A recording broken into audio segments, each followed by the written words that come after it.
নমস্কার বন্ধুরা, তোমরা কেমন আছো? আশা করি ভালোই আছো। মিষ্টুর রান্নাঘরে তোমাদের স্বাগত জানিয়ে শুরু করছি আমার আজকের রেসিপি। আমি আজ একটি খুব টেস্টি রেসিপি নিয়ে চলে এসেছি। আমার আজকের রেসিপি হলো কাঁঠাল দিয়ে পনির। এর জন্য আমি এখানে নিয়ে নিয়েছি শুকনো লঙ্কা, কাঁচা লঙ্কা, চারমগজ, বাদাম, কাজু বাদাম, জিরে আর ধনে আর আদা। আর নিয়ে নিয়েছি এখানে ছোট করে আলু কেটে নিয়েছি। আর কাঁঠালের রেসিপিতে তো কাঁঠাল লাগবে। আর পনির নিয়েছি। কাঁঠালগুলি এখন আমি 10-15 মিনিটের জন্য ফুটিয়ে নেব। এর জন্য প্রথমেই আমি গ্যাসে একটা কড়াই বসিয়ে দিয়েছি, দিয়ে দিলাম জল। জল দেওয়ার পর আমি এখন কাঁঠালগুলি দিয়ে দেব।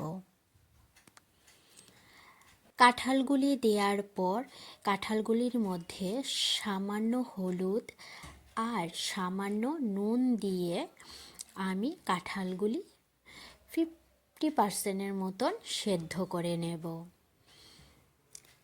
নুন হলুদ দেওয়ার পর হালকা নেড়েচেড়ে তারপর আমি 10-15 মিনিটের জন্য ঢাকা দিয়ে দেব। 15 মিনিট পর আমি ঢাকাটা তুলে নিয়েছি। কাঁঠালগুলিও প্রায় 50% মতন সেদ্ধ হয়ে গেছে। এখন আমি কাঁঠালগুলি প্লেটে তুলে নেব। কাঁচা কাঁঠাল কম বেশি সবারই পছন্দের একটি রেসিপি। আর আজ আমি এই কাঁচা কাঁঠাল দিয়ে পনির দিয়ে খুব টেস্টি একটি রেসিপি তৈরি করব। এই রেসিপিটি যে একবার খাবে সে বারবার খেতে চাইবে। এই রেসিপিটি আমি কিভাবে রান্না করি তা জানার জন্য তোমরা সম্পূর্ণ ভিডিওটি দেখতে থাকো। কাঁঠালগুলি প্লেটে তোলা হয়ে গেছে। গ্যাসে একটা কড়াই বসিয়ে দিয়েছি, দিয়ে দিলাম সাদা তেল। তেল গরম হয়ে গেছে। প্রথমেই আমি আলুগুলি ভেজে তুলে নেব।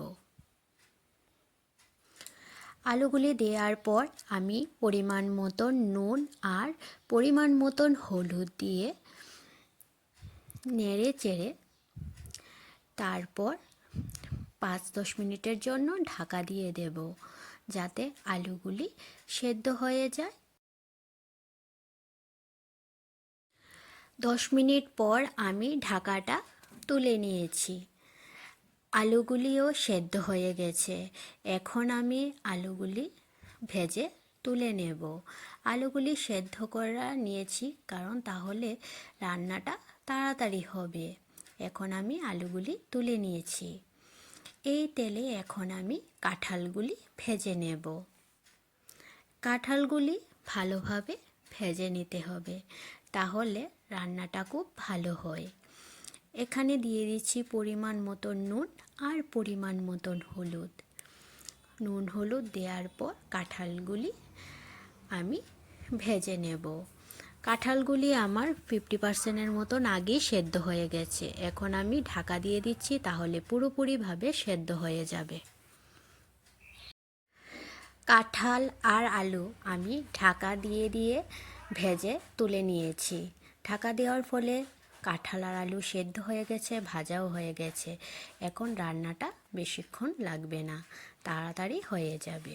এর জন্যই আমি আগে ঢাকা দিয়ে ভেজে নিয়েছি। কাঁঠালগুলি আমার ভাজা হয়ে গেছে। এখন কাঁঠালগুলি আমি প্লেটে তুলে নিচ্ছি।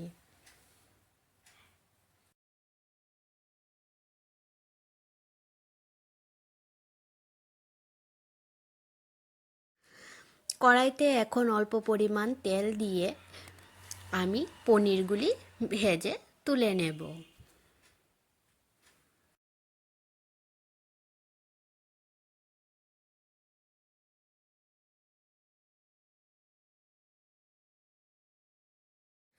পনিরগুলি ভাজা হয়ে গেছে। এখন আমি পনিরগুলি বাটিতে তুলে নেব। এদিকে আমার মশলা করা হয়ে গেছে। এখানে আমি মশলা করে নিয়েছি, সবগুলি বাটা মশলাই নিয়েছি। এখানে জিরে আর ধনে একসাথে বেটে নিয়েছি, আদা বাটা, শুকনো লঙ্কার কাঁচা লঙ্কা একসাথে বাটা, বাদাম আর কাজু একসাথে বাটা আর চারমগজ বাটা। কড়াইতে আমি এখন ফোড়নের জন্য দিয়ে দিচ্ছি সর্ষের তেল। তেল গরম হয়ে গেছে, এখন আমি দিয়ে দিচ্ছি একটা শুকনো লঙ্কা আর তেজপাতা। শুকনো লঙ্কাটা যখন কালো হয়ে আসবে তখন আমি দিয়ে দেব ফোড়নের জন্য 5 ফোড়ন। দিয়ে দিলাম 5 ফোড়ন। 5 ফোড়নটা কালো হয়ে এসেছে, এখন আমি দিয়ে দেব জিরে আর ধনে একসাথে বাটা। এখানে আমি 1 চামচ জিরে আর ধনে বাটা দিয়েছি। তারপর দিয়ে দেব 1 চামচ আদা বাটা। জিরে ধনে বাটা আর আদা বাটা দেওয়ার পর মশলাটা আমি ভেজে নেব। তারপর দিয়ে দেব শুকনো লঙ্কা আর কাঁচা লঙ্কা একসাথে বাটা। এখানে আমি 1 চামচ লঙ্কা বাটা দিয়েছি। ঝালটা তোমরা তোমাদের পছন্দ মতন দিতে পারো। এখন মশলাটাকে আমি ভেজে নেব।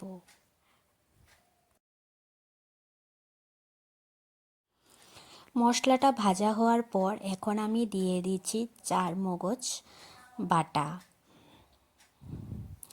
তারপর দিয়ে দেব বাদাম বাটা আর কাজু বাদাম বাটা একসাথে। এখন সবগুলি মশলা একসাথে ভালোভাবে কষিয়ে নেব। এখানে আমি বাটা মশলা সব দিয়েছি, এর জন্য আর জল দিয়ে কষাবো না, এভাবে কষিয়ে নেব। মশলা কষানো হয়ে গেছে, এখন আমি দিয়ে দেব আগে থেকে ভেজে রাখা কাঁঠাল আর ভেজে রাখা আলু। কাঁঠাল আর আলু দেওয়ার পর আমি এখন দিয়ে দেব পরিমাণ মতন হলুদ আর পরিমাণ মতন নুন। পরিমাণ মতন নুন আর হলুদ দেওয়ার পর মশলার সাথে কাঁঠালগুলি আমি আরও কিছুক্ষণ কষিয়ে নেব।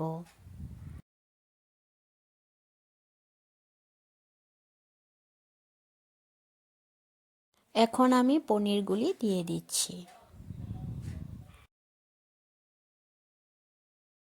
মশলার সাথে কাঁঠাল কষানো হয়ে গেছে, এখন আমি দিয়ে দেব জল।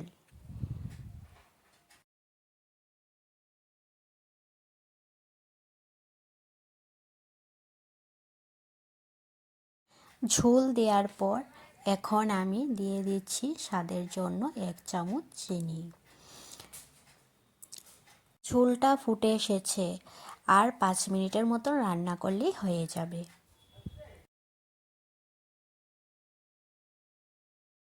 কাঁঠাল দিয়ে পনির আমার রান্না হয়ে গেছে।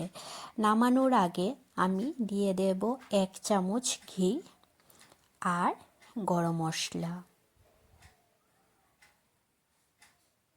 আমার এই রেসিপিটি যদি ভালো লেগে থাকে তাহলে বাড়িতে অবশ্যই রান্না করে খাবে, আর কে কে এই রেসিপিটা খেয়েছো অবশ্যই কমেন্ট করে জানাবে। আমার এই রেসিপিটি যদি ভালো লেগে থাকে তাহলে লাইক আর সাবস্ক্রাইব করে দেবে, আর আমার ফেসবুক পেজ মিষ্টু রান্নাঘর এই পেজে গিয়ে ফলো করে দেবে। আমি ডেসক্রিপশানে ফেসবুক পেজের লিঙ্কটা দিয়ে দিয়েছি।